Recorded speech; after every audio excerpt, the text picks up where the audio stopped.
the strongest base in the following compounds is. They asked us to find out among the four given compounds which is the strongest base. If you look at the compounds, option A, B and C are amines. Option D, the compound is a cyclic ether. And we know ethers are less basic than amines. Why?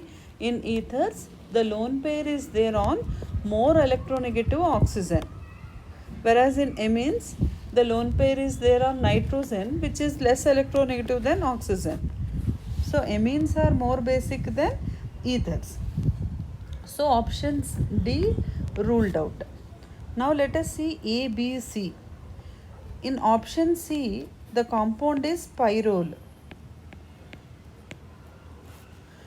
heterocyclic aromatic compound. So if you see this compound, the compound is aromatic because of the lone pair on nitrogen. Means the lone pair that is there on nitrogen is involved in the aromatic sector, or else the Huckel's rule will not be satisfied.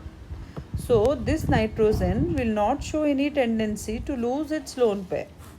If it loses its lone pair, it loses its aromaticity. So option C is also ruled out, because the lone pair is not only involved in conjugation, the lone pair is responsible for the aromatic character of the compound. Pyrrole is an heterocyclic aromatic compound. Coming to option B.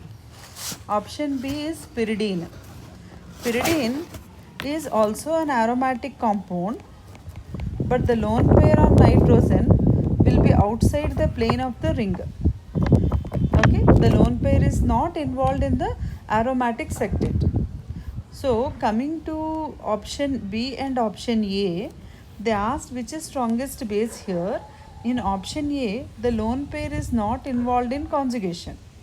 In option B also, the lone pair is not involved in conjugation. But option A, the lone pair can be readily donated because the lone pair is present on an sp3 hybridized nitrogen. Whereas in option B, the lone pair is present on sp2 hybridized nitrogen. So option A is more basic than B. So your answer in the given example is option A. Option A is more basic, or strongest base is option A.